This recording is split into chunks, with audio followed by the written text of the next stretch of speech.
میں اہل سنت بھائیوں سے مخاطب ہوں. آپ کو کہا جائے گا کہ آپ امام بارگاہوں میں نہ جائیں، آپ ماتمی جلوس کو نہ دیکھیں. یقین کیجئے میں آپ سے شیعہ قوم کا ایک ادنا سا خطیب اور ذاکر ہونے کی حیثیت سے گزارش کروں گا، آپ ماتم نہیں کرنا چاہتے آپ نہ کریں. آپ کے ہاں ماتم کی اجازت نہیں ہے، آپ نہ کریں. آپ کے ہاں گریہ بھی نہیں کرنے دیا جاتا تو آپ روئے بھی نہ، لیکن ایک دفعہ صفِ عزا پہ ضرور آئیے گا. امام بارگاہوں میں حسین ابن علی آپ کا انتظار کریں گے. اگر آپ اپنے محلے میں ہونے والے کسی بھی غیر مسلم کے ہاں بھی اس لیے چلے جاتے ہیں کہ بے شک ان سے ہمارا مذہب نہیں ملتا لیکن ہمارا علاقہ ایک ہے حسین ابن علی سے، تو آپ کا ایک رشتہ ایسا ہے کہ وہ جس کا نواسا ہے آپ اسی کا کلمہ پڑھتے ہیں.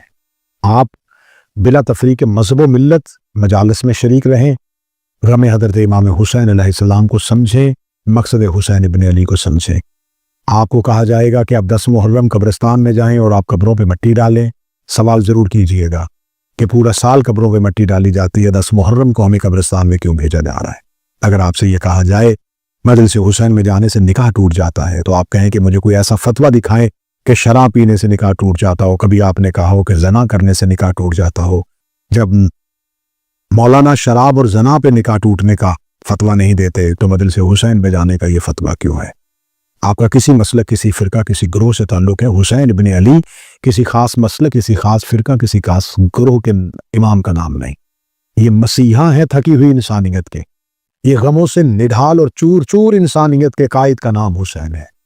یہ پہلا انقلاب کا وہ بانی ہے جس کا انقلاب آج بھی سر چڑھ کے بول رہا ہے. آج بھی ہر دنیا کا مظلوم یہ چاہتا ہے کہ اس کے امام کا نام حسین ہو، اور ہر دنیا کا ظالم جو ہے اس کا سربراہ یزید ہے. اگر آج پوری دنیا میں آج خطے میں تبدیلیاں ہو رہی ہیں، اگر آپ آج کسی بھی ظالم کا انکار کرنا چاہتے ہیں اور کسی بھی مظلوم کی حمایت کرنا چاہتے ہیں تو آپ کو حسین ابن علی کے کیمپ میں آنا پڑے گا.